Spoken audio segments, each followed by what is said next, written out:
अल्लाह के प्यारे रसूल सल्लल्लाहु ताला अलैहि वसल्लम की मोहब्बत हम पर ज़रूरी करार दी गई। जिस तरह हदीस पाक में ये फरमाया गया ना कि तुम उतनी देर तक मोमिन नहीं हो सकते जब तक हर चीज़ से बढ़कर, हर शख्स से बढ़कर नबी पाक अलैहिस्सलाम से प्यार ना करो।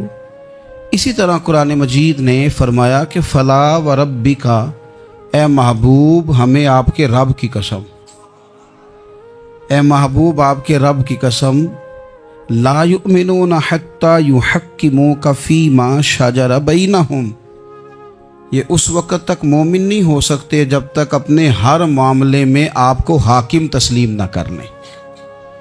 या आपको हाकिम तस्लीम कर लें, हर बात में आपका हुक्म मानने लगें तो आपका रब फिर इनको मोमिन मानेगा। हर मामले में, नमाज पढ़ने में भी नबी पाक का हुक्म मानना है और शादी करने में भी नबी करीम का हुक्म मानना, रोज़ा रखने में भी हुजूर का हुक्म मानना है और तिजारत करने में भी नबी करीम अलैहिस्सलाम का हुक्म मानना। जिस तरह हम लोगों ने नवाफिल पढ़ने में, तिलावत करने में रसूल करीम अलैहिस्सलाम की बात को सुनना है, इसी तरह हमने फ़ैसले करने में, कचहरी में जाने में, अदालत में पहुंचने में, वहाँ भी हमने नबी करीम सल्लल्लाहु ताला अलैहि वसल्लम की बात पर ही गौर करना है और सरवरे कायनात अलैहिस्सलाम को हर मामले में अज़ अव्वल ताखिर अपना हाकिम तस्लीम करना। जब हम इस मफ़हूम को सादा लफ्ज़ों में लेते हैं ना कि हर मामले में हुजूर सैयद आलम सल्लल्लाहु अलैहि वसल्लम का कौल फैसल होगा, तो फिर हम कहते हैं कि दुनिया में जब निज़ाम मुस्तफ़ा नाफिज हो फिर हुजूर का कौल फैसल है। यानी जिस तरह हुजूर की बात मस्जिद के मिंबर से मानी जा रही है, इसी तरह पार्लियामेंट में भी उसी तरह हुजूर की बात को तस्लीम किया। जिस तरह नबी पाक अलैहिस्सलातु वस्सलाम की बात का निफाज हम नमाज रोज़े के मामले में गौर से सुनते हैं, मसला पूछते हैं, बारीक होकर चलते हैं, इसी तरह जब जज फैसला करे तो फिर भी उसने रसूलुल्लाह सल्लल्लाहु अलैहि वसल्लम के दीन को ही देखना है। निज़ाम मुस्तफ़ा सल्लल्लाहु अलैहि वसल्लम जब नाफिज होगा, दुनिया में हुजूर का कानून जब नाफिज होगा, तो फिर ठंडी हवा चलेगी। मुसलमानों का ये मसला है कि ये नबी पाक से प्यार तो करते हैं और अल्हम्दुलिल्लाह बड़ा करते हैं, लेकिन ये प्यार को जेहतों और सिमतों में कैद करते हैं। यानी मस्जिद में आके दुरूद शरीफ पढ़ते वक्त अगर हुजूर के ग़ुलाम होते हैं तो फ़ैसला करते वक्त और अपने हक़ में फ़ैसला सुनते वक्त, उस वक़्त भी हमें नबी पाक का ही ग़ुलाम होना चाहिए। हमें वोट लेते वक्त भी हुजूर के ग़ुलाम और वोट देते वक्त भी नबी पाक सल्लल्लाहु अलैहि वसल्लम के ग़ुलाम। जब तक निज़ाम नाफिज नहीं होता, निज़ाम, यूरोप को आपकी नमाज से तकलीफ़ ही कोई नहीं, तो नमाज पढ़ने के लिए मस्जिदें बनाने की इजाज़त देते हैं। कुरान पाक जितना मर्ज़ी आप वहाँ पढ़ें वो इजाज़त देते हैं। आप ज़कातें दें जितनी मर्ज़ी, वहाँ से लोग चंदे इकट्ठे करके यहाँ नहीं ले आते, करें जो मर्ज़ी। उनको आपकी ना नमाज से परेशानी है, ना मसला ज़कात से परेशानी है, ना सोमो सलात से मसला है। उनको तो मसला ये है कि कचहरी में कहीं नबी पाक का दीन ना आ जाए। उनको तो मसला यह है कि कहीं पार्लियामेंट में हुजूर का दीन ना आ जाए। दो कौमी नजरिए क्या हैं और नजरिया पाकिस्तान क्या है जिसकी बुनियाद पर पाकिस्तान बना। बड़े ठंडे दिल से मेरी बात को समझिएगा। पाकिस्तान अगर अच्छी सड़कों के लिए, तरक्की करने के लिए बना था तो ये तरक्की हिंदुस्तान में रह के भी हो सकती थी। इंडिया वाले कहते हैं कि हमने तरक्की नहीं करनी, कच्ची सड़कों पे चलना है, हमने टेक्नोलॉजी नहीं बनी। ये काम वहाँ भी हो सकता था।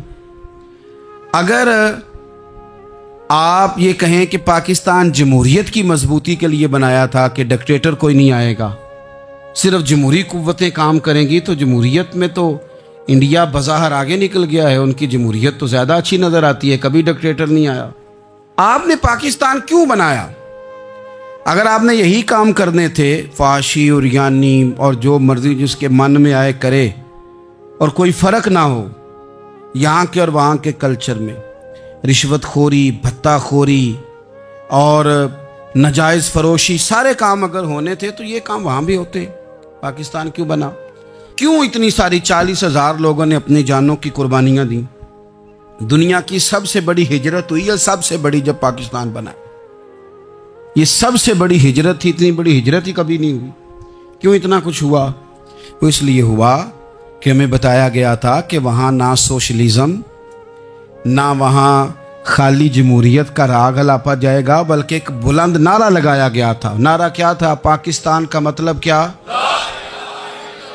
पाकिस्तान का मतलब क्या? ला इलाहा इल्लल्लाह मुहम्मदुर रसूलुल्लाह सल्लल्लाहु अलैहि। ये उन्वान बनाया गया। गरीब आदमी को बताया गया कि जब पाकिस्तान बनेगा तो वहाँ हुजूर का निज़ाम नाफिज होगा, जागीरदार की और गरीब की तफरीक ख़त्म होगी। जिस तरह अमीर के बच्चे को कॉलेज में दाखिला मिलेगा, गरीब के बच्चे को भी मिलेगा। वहाँ बताया गया कि लोग वहाँ हर लिहाज से अपने आप को बराबर समझेंगे। वहाँ वही बात होगी जो जनाब सिद्दीक़ अकबर करते थे, वहाँ वही जुमले दोहराए जाएंगे जो हज़रत उमर फरमाते थे। वहाँ उसी तरह गरीब पर सखावत की जाएगी, उसे दिया जाएगा जिस तरह हज़रत उस्मान गनी करते थे। वहाँ उसी तरह फ़क्र का दौर दौरा होगा, सादगी का हुस्न होगा, अपनायत का नूर होगा जो मौला अली शेर खुदा ने अता फरमाया था।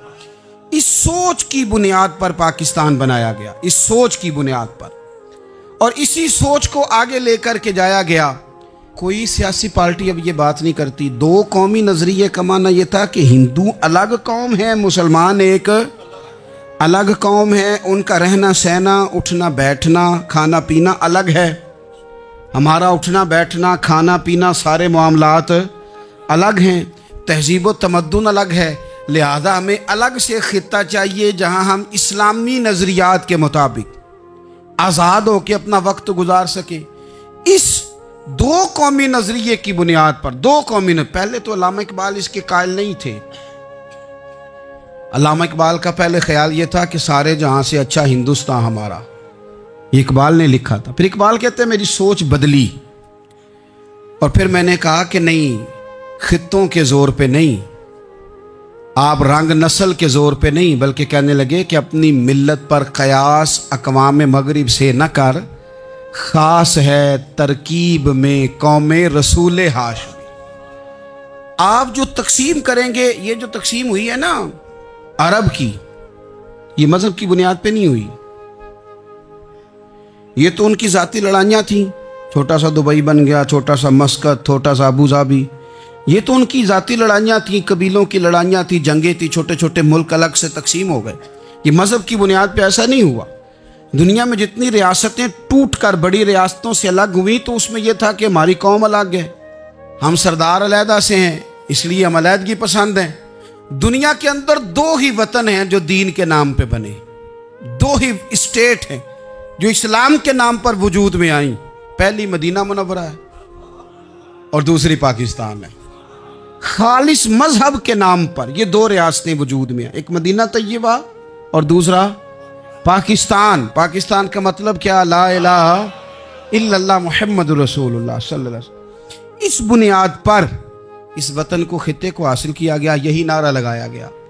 यही नारा मोहम्मद अली जिन्ना लगाते थे, यही डॉक्टर इकबाल लगाते थे, यही नारा चौधरी रहमत अली लगाते थे। यही वो नारा था जिस नारे को तहरीक पाकिस्तान के कायदीन ने आगे पहुंचाया। उस ज़माने में जो राइटर लिखते थे उनकी तहरीरें आप आज भी निकाल के देख लें। वो कहा करते थे कि पाकिस्तान कायम होगा तो अमीर गरीब की तफरीक ख़त्म होगी, पाकिस्तान में वही निज़ाम आएगा जो निज़ाम रसूल पाक सल्लल्लाहु अलैहि वसल्लम लेके आए, कुरान को नाफिज कर दिया जाएगा। ये उस ज़माने के लोग लिखा करते थे, बयान करते थे, इसी का इबलाग होता। पता नहीं फिर किसकी नज़र लगी, क्या हुआ, और तहरीक पाकिस्तान में जज्बाती तौर पर उलमा ने किरदार अदा किया।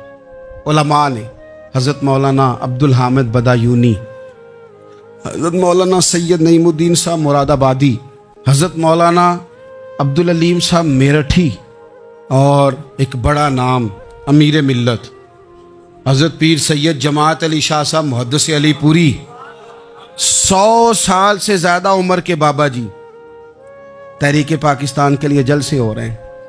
बाबा जी से उठा नहीं जाता, तो जिस तरह 4 लोग चारपाई पे जनाजा उठाते हैं, इस तरह 4 लोगों ने चारपाई पे बाबा जी को उठाया हुआ है, अमीर मिल्लत सैयदजादे, और चारपाई उनकी उठा के जलसों में ले जाई जाती है और वो तकरीरें करते हैं और कहते हैं सुनो भाई, जो मुस्लिम लीग को वोट नहीं देगा फिर हम उसका जनाजा भी नहीं पढ़ाएंगे। जो वोट नहीं देगा हम दफन भी नहीं होने देंगे अपने कब्रिस्तानों में, जो वोट नहीं देगा हमारा मुरीद ही नहीं।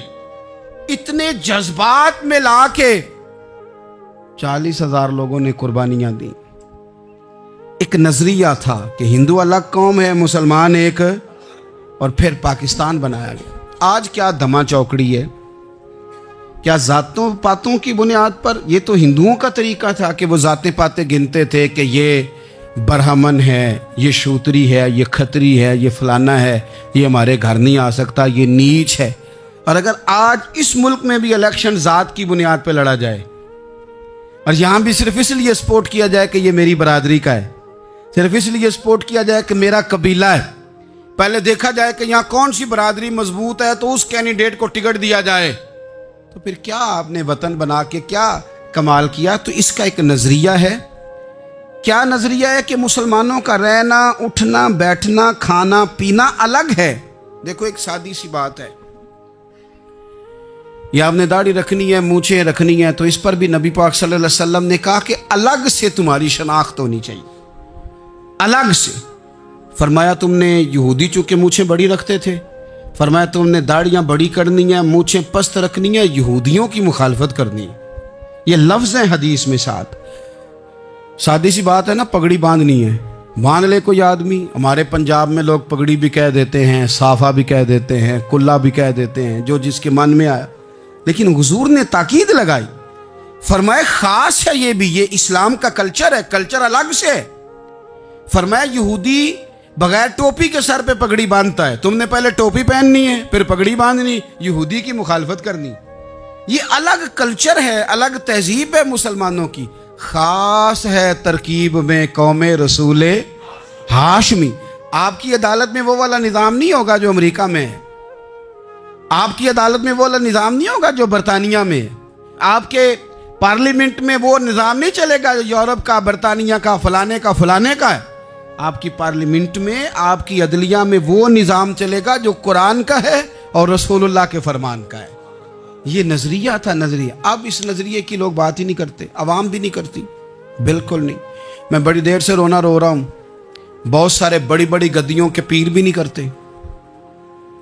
उनको पता है कि अगर निज़ाम मुस्तफ़ा नाफिज होता है तो मुझे भी बताना पड़ेगा कि 80 मुरब्बे कहाँ से आए, मुझे भी बताना पड़ेगा कि ये जो मैं 1.25 करोड़ की कार में, गाड़ी में घूमता हूं तो ये कहाँ से आई, हिसाब देना पड़ेगा। और फिर जब पाकिस्तान बन गया, कुर्बानियों के बाद बना, आपने नाराज नहीं होना, मेरा मुहाजिर फैमिली से ताल्लुक है, जो अजीज रिश्तेदार करीबी यहां रहते थे ना, मकामी, वो तो मुहाजिरों में रिश्तेदारी नहीं करते थे। सही कह रहा हूं? कहते मुहाजिर है, अच्छा जी गैर मुस्लिम है, जगह नहीं देते थे रहने को। मैं कैसे आपको बात बताऊं? फिर इस छोटी छोटी गलतियों को लोगों ने वोट बना के बड़ी बड़ी कत्लो गारत नहीं की इस मुल्क में। इतना बड़ा तकलीफ वाला मंजर था। मेरे दादाजी की फैमिली सारी पाकिस्तान आई थी, दादी की नहीं आई थी। 97 में मेरी दादी का इंतकाल हुआ, वो आखिरी दिन तक रोया करती थी, ऐसे पुत्र पता नहीं मेरे भरा हैं इनके फौत हो गए ने, पता नहीं मेरा कोई चचा है कि सारे चले गए। किस लिए आपने, अगर यही धमा चौकड़ी सियासत की करनी थी, जात पात आपने रखनी थी, तो वहां कोई दुख था? ये तमाशे तो वहां भी हो रहे। वो आखिरी दिन तक रोया करती। अब तो खैर आंखें बड़ी जदीद, उनका ऑपरेशन होता है, तो एक ज़माने में आंखों का ऑपरेशन होता था, डॉक्टर कहते थे लाइट बंद रखो, सब्ज़ रंग की पट्टी बांधो, 4-4 घंटे के बाद दारू डालना है आंख में, ड्रॉप्स डालने। मैं 4 घंटे के बाद उनकी आंखों में ड्रॉप्स डालने जाता था, तो कभी कभी मुझे बिठा लेती थी, तो कहती थी कि पता नहीं कोई बचा है कि नहीं बचा, पता नहीं अब कोई है कि नहीं, पता नहीं कोई उनमें से होगा कि नहीं। पुत्र मैं तेन दसा साढ़े पिंड किस तरह का होंदा सी, मैं तुम्हें बताऊं फलानी चीज़। फिर जिन्ना ने ऐलान किया था कि मुल्क बन गया, कहती थी हमने बड़ा कहा अपने रिश्तेदारों से कि चलें, पर वो कहते थे ये तो थोड़े दिनों की बात है, सब ने वापस आ जाना है। मैंने 2 दफ़ा ये माहौल देखा है, अटारी स्टेशन पे, वाघा बॉर्डर पे, एयरपोर्टों पे, एक भाई उधर है एक इधर है, इस तरह तड़प के रोते हैं जब लोग इंडिया पाकिस्तान आते जाते हैं। क्यों आपने ये सारा कुछ किया? सिर्फ एक नारा था कि पाकिस्तान का मतलब क्या, ला इलाहा इल्लल्लाह मुहम्मदुर रसूलुल्लाह।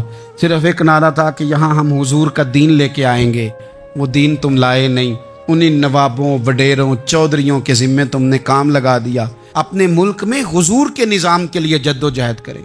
ये बना ही नबी पाक के निज़ाम के लिए, इसका कोई दूसरा हल हो सकता? कोई हल नहीं, ये हुजूर के निज़ाम के लिए बना है। 2-3 बातें आपकी खिदमत में अर्ज करनी है जो आपने ज़्यादा गौर से सुननी। सबसे पहले तो पाकिस्तान बदलने के लिए ज़रूरी है कि निज़ाम मुस्तफ़ा के लिए जद्दोजहद की जाए, फ़िक्र हुसैनी अपनाई जाए और वक्त के हर यजीद को ललकारा जाए और ललकार करके निज़ाम के लिए कोशिश की जाए कि निज़ाम मुस्तफ़ा इस मुल्क में नाफिज हो। उस जद्दोजहद को आगे बढ़ाया जाए। वही जद्दोजहद जो हमारे बुजुर्गों का काफिला सदरुल फाज़िल सैयद नईमुद्दीन मुरादाबादी से लेकर अल्लामा शाह अहमद नूरानी सिद्दीकी तक और आज के इस दौर के अकाबरीन तक जो जद्दोजहद करता आया है, उस जद्दोजहद को अपनाया जाए। हमारे मुंह से ये लफ्ज़ निकलें कि हमें सिर्फ मस्जिद में दीन नहीं चाहिए, कचहरी में भी चाहिए। देखे ना, कचहरी में दीन नाफिज हो तो किस तरह होता है। तरावी बड़ी सोनी हज़रत उबई बिन काब पढ़ाया करते थे, कुरान बड़ा सोना पढ़ते, तो हज़रत उमर ने कहा ये तरावियाँ पढ़ाएंगी। अब चूंकि कुरान अच्छा पढ़ते थे, अच्छा समझते थे, तो हज़रत उमर ने फरमाया चूंकि कुरान अच्छा पढ़ते हैं लिहाजा चीफ जस्टिस भी इन्हीं को बनाना है, जिनको समझ हो कुरान क्या कहता है फलां चीज़ के बारे। तो काज़ीउल कुज़ा जज भी हज़रत उबई बिन काब को बुनाया। हज़रत उमर पर एक बंदे ने मुकदमा कर दिया, हज़रत उमर ने उन्हें काजी बनाया है, मुकदमा कर दिया। जनाब उमर पेश हुए अदालत में। पहले तो वो उठ के खड़े हो गए, फिर उसके बाद मुद्दई ने जनाब उमर से कहा कि आप गवाह दें। हज़रत उमर के पास गवाह नहीं थे, तो उसने कहा ठीक है फिर आप कसम दें। तो हज़रत उबई बिन काब रदी अल्लाह ताला अन्हु फरमाने लगे आपको अमीरुल मोमिनीन के साथ ये रवैया इख्तियार नहीं करना चाहिए। आप अमीरुल मोमिनीन से कसम का मुतालबा कर रहे हैं। आपको पता नहीं कि ये वो हस्ती है जिनकी रसूल पाक अलैहिस्सलाम ने गवाहियां दी हैं कि बड़े काम के आदमी हैं, इनकी फजीलतें हुजूर ने बयान फरमाई हैं। आप अमीरुल मोमिनीन से। हज़रत उमर ने जनाब उबई बिन काब की तरफ देखा। हिमायत तो हज़रत उमर की कर रहे थे ना, लेकिन ये निज़ाम मुस्तफ़ा है, ये हुजूर का दीन है। हज़रत उमर फरमाने लगे आप इस मुकदमे का फैसला कर लें, बाद में आपको माजूल कर दिया जाएगा। ये आपने क्या कहा कि अमीरुल मोमिनीन से मुतालबा ना करें। फरमाया मैं जितना मर्जी भी मुअज़्ज़ज़ हूँ तो नबी पाक की कायदे के अंदर ना, जो कानून हुजूर ने दिए मैं उसके अंदर हूँ। किसी का एजाज उसे कानून से बाहर लेकर नहीं जाता। मैं कानून में हूँ और निज़ाम मुस्तफ़ा की साए के नीचे हूँ। सबसे पहले तो निज़ाम मुस्तफ़ा का मुतालबा करें। दूसरा मैं आपको एक बात अर्ज करूँ, एक होता है घर, एक होता है कब्रिस्तान, एक होता है घर, एक होता है डेरा। इन दोनों में फ़र्क है। हमारे हुक्मरानों और सियासतदानों के लिए पाकिस्तान या तो कब्रिस्तान है या डेरा है। अगर कोई मर जाए तो यहाँ ला के दफन कर देते हैं ताकि पता चले हम यहाँ के वासी हैं। या डेरा, डेरा आपको पता है ना, पंजाबी में डेरा समझते हैं, फार्म हाउस, बैठक, समझ में आता है ना मसला। डेरे पे ना लोग मकान नहीं बनाते थे, अच्छा बावर्ची खाना नहीं बनाते थे, क्योंकि डेरे पे सियासत करनी होती है। कोई 2-4 बंदे आए, बैठे, चाय शाय पी, चले गए। रिहाइश जहाँ होती है वहाँ सोने के लिए, बैठने के लिए, आराम करने के लिए, किचन, बावर्ची खाना, खाने पीने के लिए, वहाँ अपने घर वालों के लिए बंदा बंदोबस्त करता है। पाकिस्तान को तो डेरा बनाया हुआ है। यहां तो ये आते हैं डेरेदारी करने के लिए। सियासत की 4 दिन, लोगों को कायल किया, इलेक्शन लड़ा, जीत गए तो रह गए, हार गए तो चले गए, और जब जीतने के बाद भी हुक्मरान रहे तो रहे, ना रहे तो चले गए। ये तो डेरा है। लेकिन डेरे में ज्यादा नुकसान चौधरी का नहीं होता कि वो चौधरी बना हुआ है। ज्यादा जालिम वो होता है जो अपने आप को कमी समझता है, वो नुकसान करता है, चौधरी का भी, चौधरी के बच्चों का भी। वो उसे तकब्बुर में मुब्तला करता है, वो उसको कहता है कि तू बादशाह सलामत, वो उसका दिमाग खराब करता है।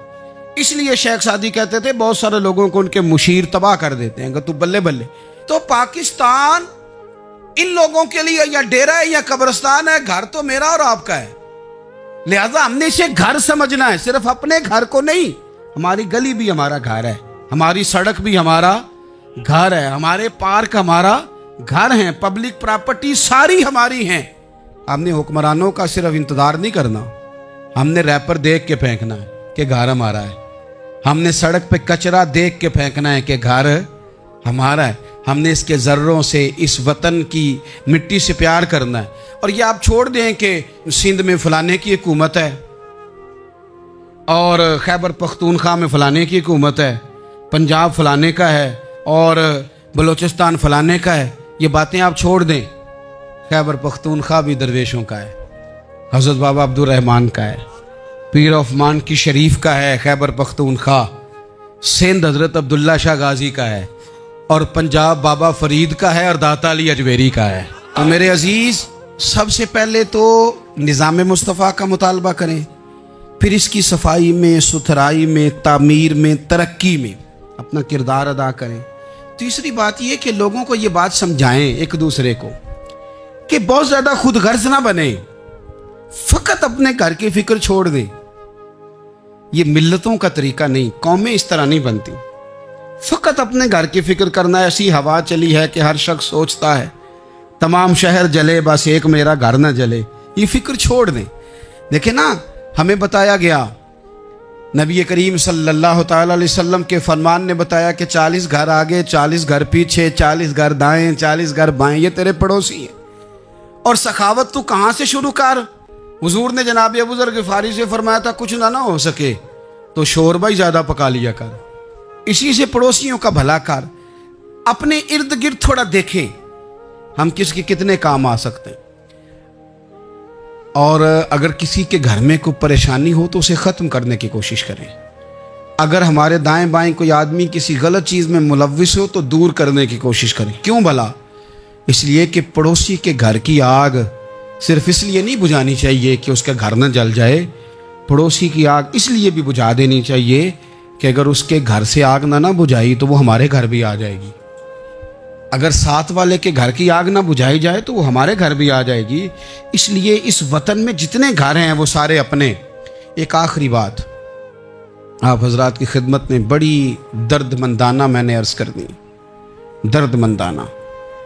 अगर सियासतदान अमीर कबीर हमारा भला नहीं करते तो चलो हम ही एक दूसरे का भला करना शुरू कर दें, थोड़ा थोड़ा नफ़ा करना शुरू कर दें। हुजूर अलैहिस्सलाम ने फरमाया लोगों में बेहतर वो है जो लोगों के लिए नफ़ामंद हो। अगर बहुत ज़्यादा ऊंचे दर्जे का अफसर अगर हमें लगता है इल्ला माशाल्लाह कि वो करप्ट है, तो जहाँ जहाँ हम बैठे हुए हैं जिस जगह पे, उन जगहों पे ही हम एक दूसरे का भला करने लग जाएं। चलो मेहरबानी करे रेड़ी वाला ये सोच ले कि मैंने वो फल नहीं लेके जाना जो लोगों को बीमार कर देगा। चले सब्ज़ी वाला ये सोच ले कि ये वाली सब्ज़ी अब इतनी तबाहकुन हो गई है कि बीमार करे ये काम। चलो मेडिकल स्टोर वाला ही मेहरबानी करे कि मैंने दवाएं सिर्फ वो लेके आनी है जो फ़ायदेमंद है, जो दवाएं एक्सपायर हो गई हैं जिनमें कोई मसला बन गया है वो मैंने काम नहीं करना। और चलो करियाने वाला ही मेहरबानी कर दे, वो बेसन ही सही ले आए यार, वो वाला ना बेचे जो लोगों के लिए नुकसान का बायस, वो बोतलें असली बेचे नकली ना बेचे, क्योंकि वतन हमारा है। आप यकीन करें कि मैं ऊपर की बात नहीं करता, नीचे तक हाल इतना ख़राब है कि आगे आगे जो फल दिखाने को लगाए हैं वो और हैं और उनके पीछे जो पड़े हैं वो और हैं। इतना अजीब मंजर, इतनी अजीब। मैं अब तो चलें कुछ अहबाब मुझे सफ़र करा देते हैं। एक ज़माने तक मैं किराए की गाड़ी में सफ़र करता था। एक साहब को मैंने एक दफ़ा बताया कि मुझे शेखुपुरा जाना है, कितनी देर रुकेंगे? मैंने कहा कि ज़ाहिर है जलसा है, फारिग होगा तो आ जाएंगे। तो शेखुपुरा वालों ने भी मुझे शेखुपुरा बताया था, तो वहाँ जाके पता चला कि 10 किलोमीटर अंदर जाना है। उन्होंने ब्रेक लगा ली वहीं पे, कहने लगे जो 10 किलोमीटर अगे जाना है तो पैसे नवे तय होवन गए। गल शेखुपुरे दी हुई सी। तो मैं कोई ऐसा मसला नहीं था, मैं हंस पड़ा, परेशान नहीं हुआ। मैंने कहा बिल्कुल ठीक है, आप सही कह रहे हैं, ये आपकी बात बिल्कुल बजा है, आपने जो कहा वो दुरुस्त कहा। लेकिन यार मैंने तो यही सुना है कि ये शेखुपुरा है, तो 10 किलोमीटर तक तो बहरहाल एक शहर वैसे भी होता ही है। ये तो नहीं होता कि उसकी एक बाउंड्री है कि 1 किलोमीटर के अंदर शहर बंद है। लेकिन मैंने कहा कि तेरी सोच ने एक बात मुझे, उस दोस्त को मैंने समझाया, प्यारे थे, कायल किया। और मैंने कहा तुम्हारी सोच से एक बात मेरी समझ में आई है कि हम बड़े खुदगर्ज हैं। हमें सिर्फ हमारे हुक्मरान नहीं लूटते, बस हाथ ना पहुंचे तो अंगूर खट्टे हैं, वरना अगर पहुंच जाएं तो कोई एक तरीका होना चाहिए किसी बंदे को किसी जगह नीचे लेके आने का कि ओ हो 10 किलोमीटर आपने तो ये कहा था, अब कैसे बात होगी? मैंने उन्हें कहा कि कुछ भी नहीं इससे फ़र्क पड़ता, इससे कोई फ़र्क नहीं पड़ता। लेकिन एक ज़माना मैंने दौर देखा, और एक दौर मैंने वो भी देखा कि मुझे एक जगह जाना था।